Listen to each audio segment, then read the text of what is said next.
Yeah, but face it, as it, your very grounded, very well informed, say, vlogger on YouTube is not going to get the same number of followers as the idiot who staples his tongue to his forehead.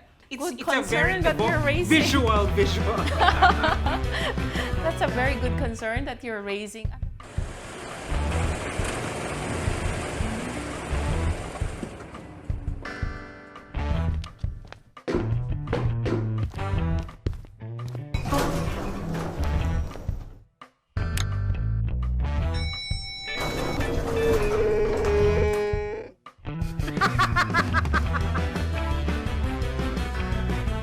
The world has gone bonkers. We now live in George Orwell's 1984. War is peace, ignorance is strength, and crazy is normal. How do you stay sane? Angela Yu is a social psychologist. She teaches at UP and consults for various corporations. Angela, in your observation, are anxiety and depression on the rise? It seems so. Based on the data that we have been receiving, the government data that were published, there is a rise in both anxiety and depression, although it could also be attributed to the fact that we are more aware of this. There's more reporting psychological because people issues. used to hide these things. That's right. It used to be the case that there's a lot of taboo in Yes. discussing mental issues. Yeah, and everyone is like, no, I'm fine. There's Yes, nothing wrong nobody with me." wants to admit that there's a crack Yes. in the psyche. And it's a good thing that now we have the mental health law and people are becoming more aware that it's important to pay attention to mental hygiene, not just physical hygiene. Right. And so, wait, let's go to the basics. What exactly is anxiety? As in, what does it feel like? Because a lot of us say, "Oh, I'm anxious," but what exactly do we feel? Like in my case, anxiety means I have trouble sleeping, or I feel this strange sense that something terrible is going to happen, but there's no reason why I should be thinking that. Yeah. Oh, that's a very good question because we have what we would term as the layman's conception of anxiety or Yes. depression, and what would be defined by the DSM. Yeah, the which is like the, clinical, yeah. Yes, this is the Bible of the psychologists and psychiatrists on how to classify and determine mental health issues. Yes. So And what's anxiety? Anxiety actually is a manifestation where the individual had certain aroused emotions, and it's also linked to fear. So it's like there are fears around future expectations, not being able to be comfortable with what could be happening in the future. It's this fear that you may not even know why you're afraid. You're just afraid. That would be something like a general anxiety disorder. So generalized anxiety disorder would be around that sensing, but not clear-cut idea of what is causing it. Oftentimes, there would be a clear cause for anxiety. Like for instance, when I'm here discussing something in, say, a public fora, then I might be afraid, I might have anxiety because I may have fear of public speaking. And that's very specific, okay? So what would be symptoms? There could be elevated heart rates, maybe sweating, general sense that the individual is not very comfortable. Sometimes panic attacks, right? Yes, even panic attacks where the individual could not seem to have control over certain behaviors like speaking or maybe movements, etc. So you can actually have panic attacks where the individual would freeze in a certain situation. And then what is depression? Because it's a very common thing to hear people say, "Oh, I'm so depressed." They use it interchangeably with sad. Is that true? Is depression a state of sadness, or is it something more? What is important here would be to understand that the issue becomes a psychological disorder only if that the individual could not function well. It prevents so it's a you from dysfunction. living your life Yes. The usual way, yes. That's right. So, or it could cause harm to the person, individual, or could create or cause harm to others in the society. So there are certain criteria to define whether an individual, by the clinical experts term, psychologically disordered. So that would differentiate between how we generally use, ay, depressed ako. Which is like, oh, medyo sad lang naman. Not depression the way psychologists or psychiatrists would define it. Magkaiba siya. To a psychology professional, what would the person be like for them to term that person depressed? Okay. There are several levels of depression. So it could be as simple as dysthymic, meaning there is a short term, maybe weeks or months, where the individual feels low. Oh, something like what people have in the winter, the seasonal affective disorder. That's one of the kinds of these depressive disorders or mood disorders that we would call it. And the people would feel low, lethargic, unable, maybe sometimes unable to enjoy the usual, like eating. There could be weight gain or weight loss. There are, I think, 7 or 8 of those symptoms that are listed in the DSM, and usually around 5 of them, if they manifest, would classify the individual as disordered, okay, or a depressive disorder.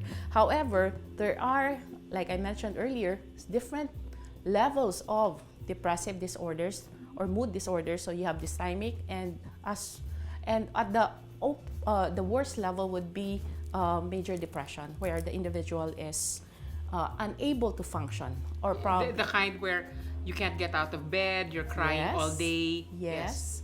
And then perhaps there could be possibilities of suicidal ideation as well. Perhaps the individual no longer feel meaningful or purposive life, feel any purpose in life. Yes, That it's would be like the things that used to make them happy no longer have any effect on them. Yes, Yeah. That's a very one of the classifications as well, or symptoms as well. So things that they don't no longer enjoy doing. There could be also like they have sort of isolated themselves, no longer interacting with other people, and maybe in a way being more reclusive.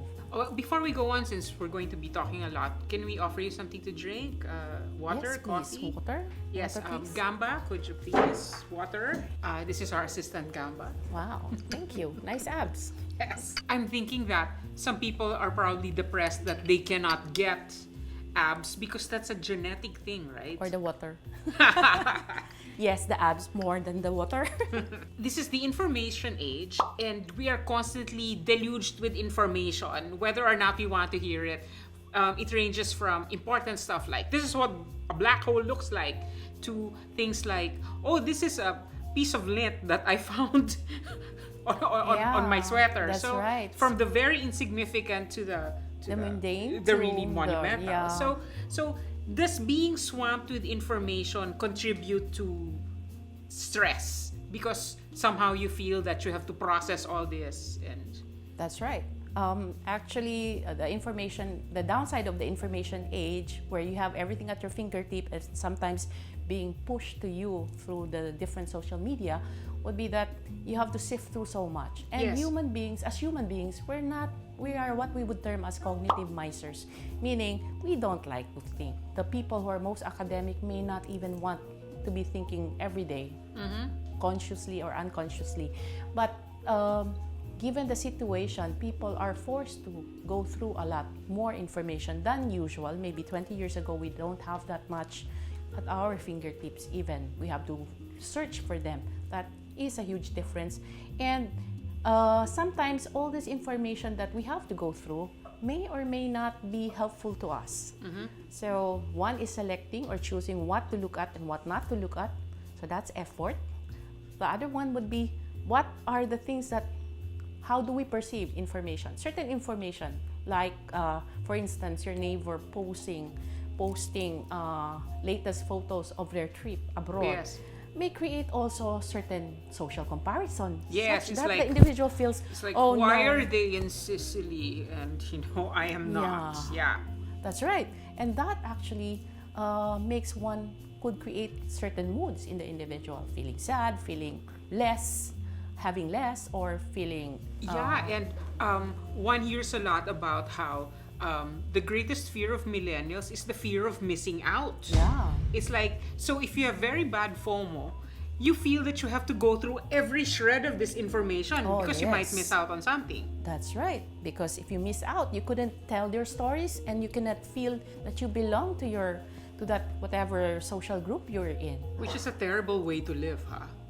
Definitely, because one cannot stay awake 24/7 just to track what's happening in social But media. I think that they are trying, which is why I feel also that a lot of people lack sleep.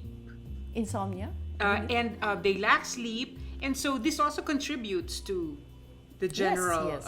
mood disorders, right? Not being able to sleep well or insomnia is also one symptom of depression. It's a symptom, not a cause. It could be sleep deprivation could cause mood issues as well. But on the other hand, if you look at people who are depressive, they tended not to have like the good full 8 hours sleep, so to speak, or they don't feel rested, and sometimes it's a struggle to get themselves to fall asleep. The most recent researches have shown that that's one, next to probably food and a good diet, that's one of the critical things we have to pay attention to as human beings, being able to have our brain rest. So there's clearly there's a lot we don't know about how our brains and neural systems work. Well, For instance, when fake news became a byword, say 2-3 years ago, and everything is fake news this, fake news that, it emerged that people who believe in fake news, if you confront them with the facts, it will not change their minds. no. They decide that no, this fake news is the real news. It's this thinking that I am right, as in my beliefs shape It's a cognitive- my view of reality. It's a cognitive bias. We tend to miss out or agree with things that seem to align or that are similar to what we believe in. So we tend to be less likely to be as careful to identify, or maybe we tend not to easily to be as able to identify mistakes when it's something similar to what we believe in.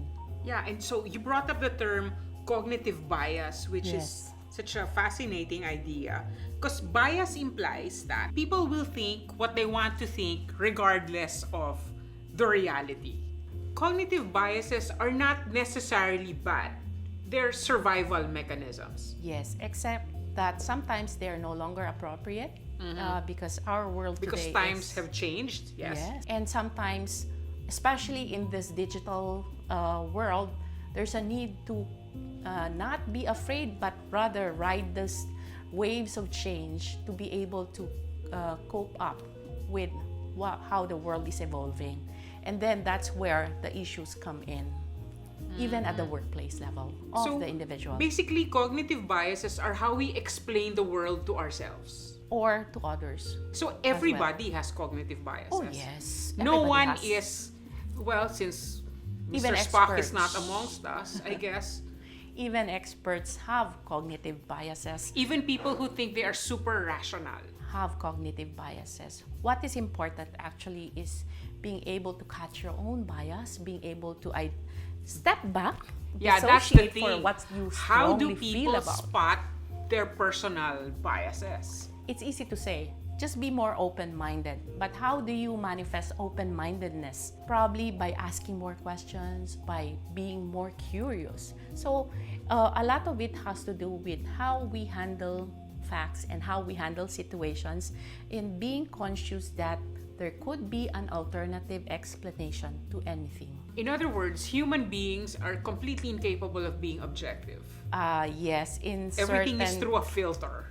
Oh yes, we all have filters. It's whether we admit we have them or are we conscious that we have them. That's what matters. Yeah, so going back, we were talking about fake news earlier. So it's important to us to have some kind of expert or authority that we can look to for guidance. But then, how do we know whom to believe in at a time when all our beliefs are being dismantled? For instance, the belief that if you study hard and get good grades, you can get into a really Yes, good world. Ivy League school. And then now we find that you can game your way into an Ivy League Oh, school. yes. So the meritocracy does not exist. Yes. So who are we Or going to maybe believe does now? not always exist. It also depends on how we sift through data. Yeah. I would imagine that the more important thing is to equip people with the ability to look through information in a way that they can differentiate what is plausible and what could be faked. In essence, it's about critical thinking. So education is important. Training people to think rather than slide into making judgments without processing things, which is the easy way out. Everybody gets their information from social media now, and so the generators of content and information, they'll try to get some sort of clickbait. Yes. So the information gets warped and twisted.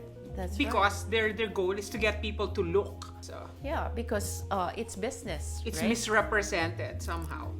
And it serves a purpose, which is business. And sometimes what one needs to know would be how perhaps follow certain say bloggers or certain news sources Influencers. oh yeah, that's a new term. Yeah. Influencers that are more reliable than others have or would probably have stronger database than others. Yeah, but face it, as it, your very grounded, very well informed, say, vlogger on YouTube is not going to get the same number of followers as the idiot who staples his tongue to his forehead. Good It's a very concern that you're raising. visual. That's a very good concern that you're raising. At the moment, I think fake news abounds, mainly because we have all sorts of media that reaches the end user quickly. And obviously, an end user that's not discerning will tend to also magnify or expand on that reach or network by reposting, sharing, etc. Therefore, making it maybe real news to others because it's been posted by so many people. Majority wins, or that's why we say majority is not always right. I don't know. Do you have a solution for that? Well, the solution I was thinking of before was that's it. We're going to have to colonize another planet. And and we all move there and try not to commit the same mistakes, except that we will be taking these same brains and these same cognitive biases to the new planet where we will replicate probably the exact same conditions that we are fleeing. That's very possible. If you look at cognitive biases, we cannot exactly clear out 100% all of those. And sometimes they also have certain purposes. It serves a purpose to be biased maybe towards the in-group, because otherwise, if you don't support your own in-group, will you get a support system, right? There are certain situations where the cognitive biases are there for a function, even in this 21st century world. However, what is important is how to avoid having those cognitive biases create a world that's harmful to more people or to a larger group of people. That, like racial discrimination, gender discrimination, which has been there. Politicians. Do you think that politicians should undergo mandatory psych evaluation? It would be a good move considering that the role entailed a lot of cognitive functions, meaning they had to make good judgments and their decisions actually impact on the entire populace of a certain nation and maybe even globally. So if you think about certain people who are psychologically imbalanced or mentally challenged, Or just cuckoo? well, yes, and depend on them to make certain critical decisions and those decisions actually could cause harm, then Yes. it makes sense to have them go through a certain process of evaluation. But of course, if anyone even suggests, I think politicians should undergo mandatory psych evaluation, they will all shout, "Ay, that's politically motivated." And then we do not trust the evaluator because obviously the evaluator is working for the other side. So that's a good point. And if you look at that situation, who should be pushing for it? I recall that I think 2 or 3 elections ago, there was actually a suggestion to create a job description type of evaluation for certain leaders.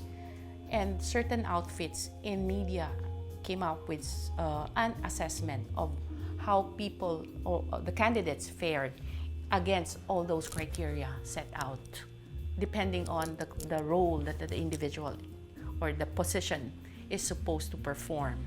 That would have been a good way of, or very objective way of assessing candidates, because in business, that's what we do. We look at all applicants and try to see who is best for certain positions, and to ensure that they can perform well in the role, which is what politicians are supposed to do. A lot of people don't listen. There's a lot of vested interest in certain, especially in the political realm. So if you look at it, it's a very good suggestion. How do you operationalize it? Who gets, like what you mentioned, who gets to make all those assessments becomes an issue. However, if you look at what was done previously, if you have several organizations coming up with their own evaluations, like people who are in, I think, if I'm not mistaken, MAP and PMAP also came up with their own, and I think they still do those things. It could be used as a guide, but if you want it stipulated in the law and require all candidates to go through a process of evaluation, I'm thinking that it might be an uphill climb, and it might be seen to also be a bias. Discriminatory, exactly. Yeah, maybe in favor of people who are better at, or people who came from certain schools or have certain who have better certain perks, types of better education opportunities, and so on. Yeah. So let's go to solutions that we can do now. Like, for instance, what do you do when you feel? Do you ever get anxious or? Oh yeah. So I was how anxious a while ago. How do you get over it? I would suggest deep breathing. I always, in my talks with different people, I always tell them, number one, when you want to remove anxiety, is to breathe deeply, because in breathing deeply, you slow down the heart rate. You also and by slowing down the heart rate, your brain actually would read it to be calmer. So you can become calmer as a consequence. Okay. The other thing would be to process the situation. Why am I anxious? Oh, I'm afraid because I'm facing Zafra, and I recommend keeping a journal. Seriously, as in you can track. You can attempt an explanation of what is happening to you, or at least track the way your brain works. And also, I discovered that if you read your journal months or years later, you realize that you were making a big deal over something that was really making a mountain minor. out of the molehill. Exactly. Yes. It gives you perspective. I would often recommend journaling, especially for people who are depressive as well. The humor journal. So every day you think up or look for 3 situations that are funny, so you could have a short laugh. That would immediately alleviate the mood. Yeah. The other one would be a gratitude journal. This one worked for me. Yeah. There was a period when I was really glum, and I thought, this is so baduy, the whole idea of saying thank you for stuff. But I have to admit, it works. Yes. Yeah, please explain to us again what a gratitude journal is. So every day, at the end of the day, you think back through your day and look for like at least 3 situations that you're very thankful for. It could be as complex as somebody came in, maybe an angel came in and helped you through a major problem, or it could also be as simple as somebody allowing you to park extra time, like what happened right now. And by looking at all those things, you're able to see that the world is not so harsh after all. There are good things there. And that will bolster your sense that no, depression is basically coming from the idea that there's nothing, the world is a bad place. And therefore, you're able to affirm to yourself that, hey, there are so many good things that's happening. There are so many good people that around who are helpful or kind. There is a research that says that you can take it one step further by writing a thank you letter to whoever you're grateful for. And that ensures that the recipient of that letter gets a thank you and feels happy. So you see, it's passing it forward. Somebody does something to you and it made like, your life better. And dear parking lot, thank you for not towing my car away. Or dear MNDA, thank you for giving me 10 more minutes. Yeah, or I have to write a letter to my cat, who's actually a host on the show. Dear Drogon, thank you for bringing me a cockroach the other day at breakfast, because I know that he really enjoyed killing it. So oh yeah, and then he offered it to me. So passing it forward, or doing something for other people, would be something that would expand that sense of gratitude, or influence others to have that sense of that positive feel. So maybe with the cat, I would give it an extra treat. Oh no, he's already spoiled. But something as simple as, well, today I ran into this guy I knew in high school, and he used to be hot, and now, he's not. Well, that could be a way. Although that's also Schadenfreude. That could, I think that at the end of the day, how we look at the world affects how we feel about it and how we feel about ourselves. So in certain situations, that could help. But in the long run, being more concrete about certain things, doing things that will generate positive feel, and being more positive in general, could help you become less depressed and feel more that life is more meaningful.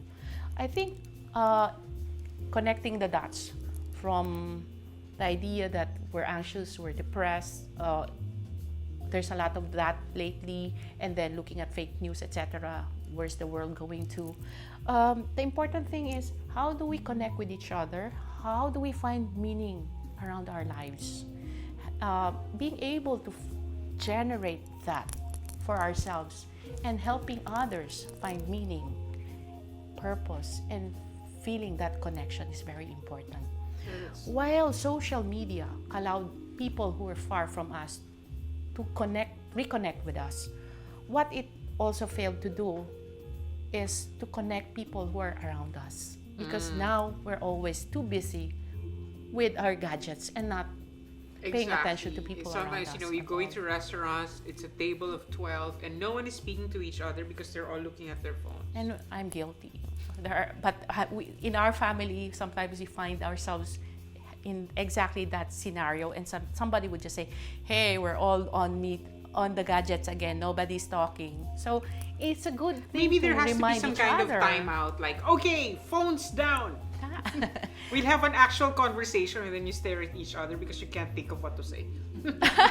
Yeah, that's a challenge, right? I've heard, and I think I've seen videos where in certain gatherings, get-togethers, the whole barkada would put all their phones in the middle of the table, and the first one who could not resist getting the phone will pays the bill. Yes. Yes. See, That's that works, good right? idea. And that would force people to interact with each other more. That is good.